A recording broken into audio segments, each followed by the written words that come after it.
Extra creatine, please. Yo, James Gunn. Oh, hi, Zack Snyder. Just saw your new cut of Superman, and word of advice, he's the man of steel, not the man of conversation. Okay. Do more shots of him punching, and here is a secret move. Start the punch at regular speed, and then you're gonna ramp it down. It's not a fucking secret!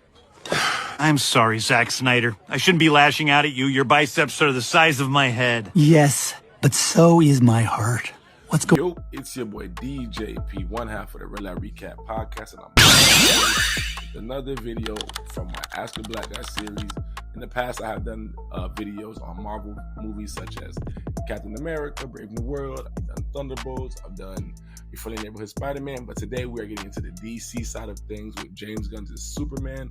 I gotta say, it's been a lot of reviews, good, not really so much bad, but just a lot of debates on James Gunn Superman versus Zack Snyder's Man of Steel, and I kind of want to dive into that. So before we get into all that, like I always say, like this video, leave a comment, and subscribe to our channel.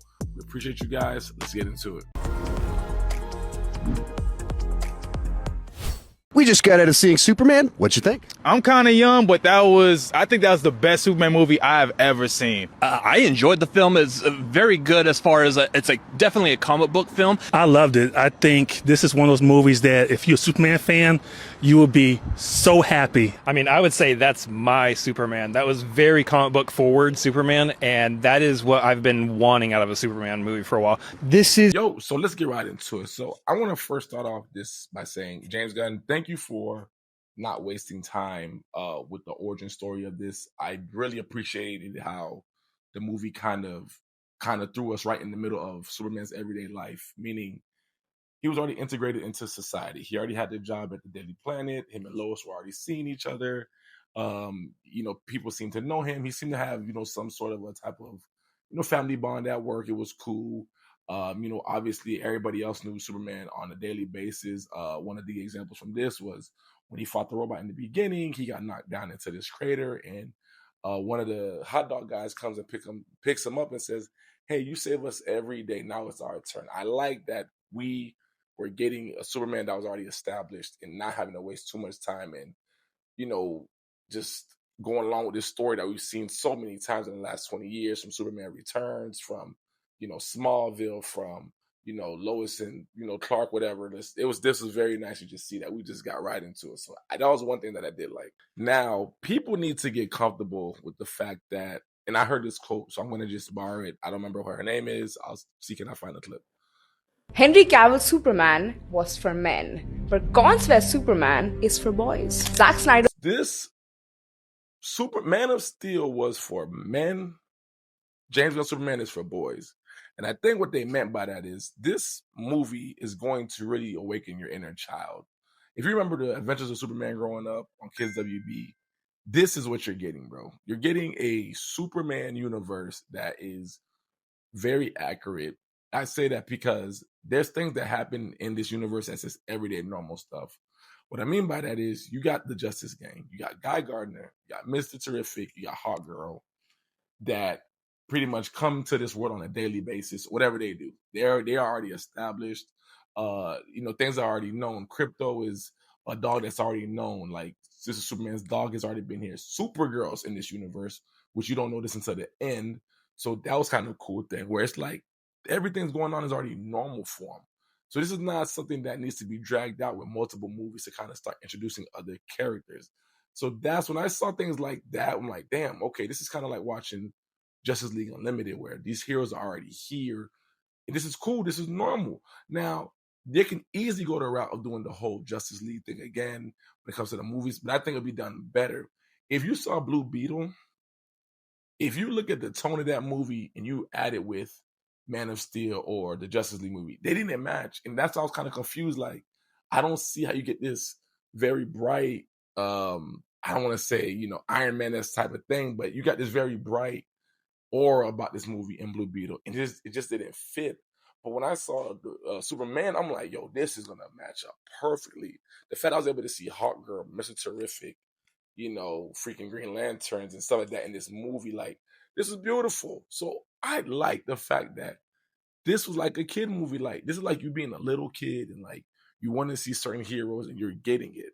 Like, even with the Avengers, we wanted to see certain heroes, and they gave it to us. It took us time to pretty much get comfortable with it, but not this time. This time, it worked out perfectly, and I really enjoyed that. So, if you're going into this movie wanting a dark tone, like a Man of Steel, you're not going to get it.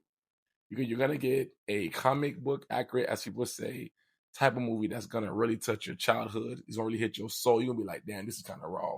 And Superman is not even really like the most coolest character in this movie. He's cool. He's in it, but this movie does a great job with sharing the spotlight.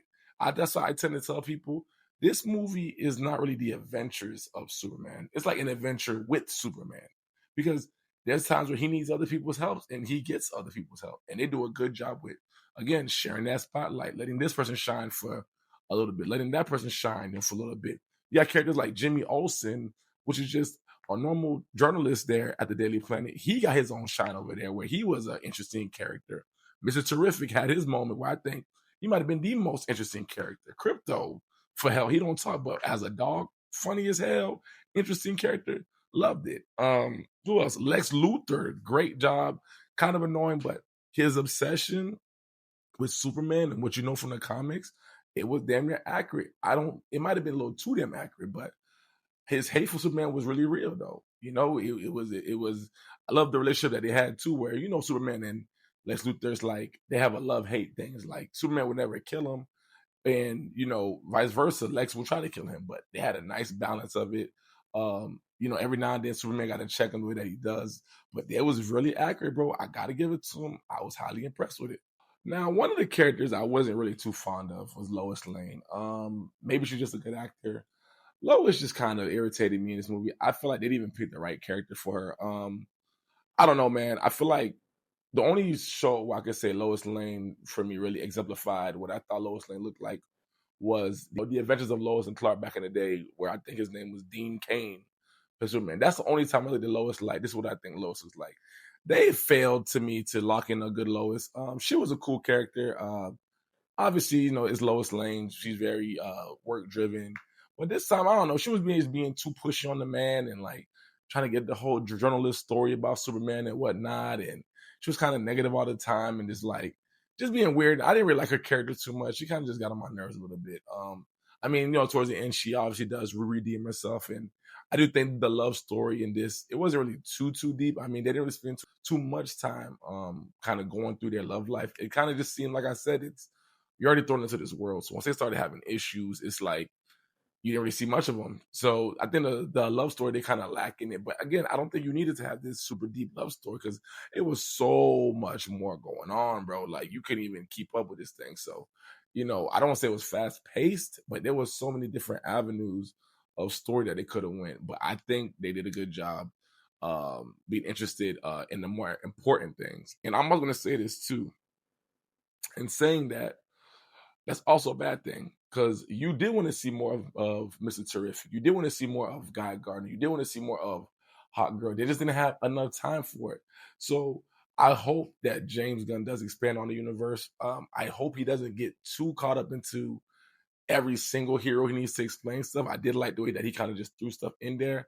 And I wonder where they're going to go next. I don't know if they're going to go into the Justice League route. I don't think they really even need to be honest with you, man. Like, this is a good movie. I really, truly enjoyed the atmosphere of this movie. Like I said before, if you look at the tone of Man of Steel, it was cool. It was dark, very realistic. When I say tone, I'm talking about the way the camera looked. Was it bright? Was it dark? It was cool. If you look at this universe, you look at this world of Metropolis, bro, if you compare it to the TV show, any cartoon of Superman or any superhero cartoon, you know how it just has that really brightness and it just looks like a happy day. This movie captured that really well, man. I said, damn, this is the world I really want to live in. This is beautiful. It's nice. It was sunny. It was never too dim. Obviously, it probably wasn't a real place, but I really love that they got that thing down packed. I noticed a lot of times, I mean, Marvel does a pretty good job with it too, but most times when you see a live action, when it comes to, let's say, an anime movie or something, or, you know, some type of superhero, they just can't capture that type of sunlight or like that brightness. And this movie definitely got it down packed. As I gotta say, man, it's like seeing a live action cartoon on a Saturday morning of Superman in real life. It's fire. It's good. My only two concerns. I wouldn't say dislikes. Because this movie, you're either gonna like it or you're gonna say it's okay. I don't see anybody saying they don't like this movie. I know some people are saying that they don't like it in comparison to other movies, but if you really sit there and just watch the movie for what it is, it's really not a bad movie.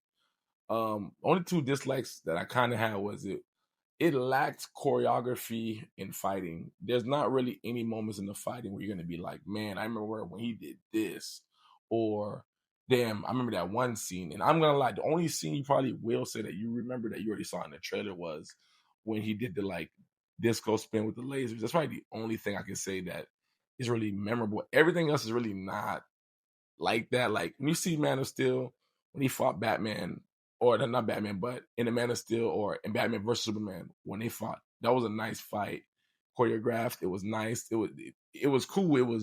They did have moments. A lot of these fights really ain't it, man. Like Superman fights an army of freaking soldiers, and he just does this disco spin, and he kills all of them in like one hit. And it was cool because I mean, I feel like it kind of was the moment where he kind of was letting loose, kind of showing us his strength, but like it wasn't really memorable. And even like the main villain that he had to fight was pretty much a clone of himself. I thought that could have been, maybe a different villain like Bizarro or something like that. I don't know, but it didn't really hit, and it just kind of just felt thrown in there. Like, okay, so you're fighting yourself essentially. Like it wasn't really like a real villain at the end. And, with Lex Luthor, he can't really do much with Lex Luthor, so it just didn't really have that villain at the end of the movie that makes you kind of see the true power of Superman. And he did take a lot of damage in this movie. I will give him that. So I guess for me, it was kind of like, damn, you're taking a lot of hits. You're supposed to be super, buddy. You're getting hurt by these like, simple things. And I didn't get that. I didn't care for it too much. But I mean, obviously, it wasn't all about just strength. Obviously, he had to do things like save crypto and whatnot. I mean, he definitely got effed up with some kryptonite on this one. I'm not gonna lie to you. Like, I did like the fact that the way they exemplified what kryptonite does to him, it showed this man was looking horrible, man. This man took a lot of damage. But like I said, there's not really any memorable moments with the fighting. There was no real clarity of what the story was about. Now, what I mean to say by that is you have the story of Superman coming to Earth, right? Clark, and his parents sent him there. So there was a message where when they kind of decoded the whole message, it was known that Superman's mission was to come and take over Earth. That was one story. Then you have Lex Luthor that's trying to expose him, obviously, for his own personal stuff. So that's kind of its own thing, which they kind of do coincide with each other. That works out together. But then you got this this pocket dimension thing that's like destroying the world, and that becomes kind of the main issue. It's like, cool. Then even me saying it's not clear what the story was in this. Like I say, it's just an adventure. It's just like this happens all the time. So it did lack to have a real story to the point I can't really even explain what it is. If you ask me, like at one point it was Superman trying to tell the world like he belongs here, like he's human like everybody else. Kind of got like politics a little bit into it, but it just wasn't really a thing that there was like a war that was going to happen. So I was just confused and like, wait, what's the story about this? So if you do end up doing something further down the line, James Gunn, I think maybe making a more clearer story or maybe putting the more of the stakes of the Earth, at risk would be better. But yeah, I couldn't really understand what was really going on with it. But at the end of the day, those are the only two things I would say that was kind of off with the movie for me. But all in all, I'm gonna give this movie a strong, I'm gonna say 7.5 out of 10. I might even say 8. So again, it's a good beginning. I don't want to get too hyped over it because I just saw it one time. I do want to see it again. But man, it was cool. For what I saw, it was cool. So you guys let me know what you guys think about that, man. Did you guys like the movie? Did you guys hate it? What would you guys rank it? And what do you guys want to see in the future for Superman? But until next time, peace.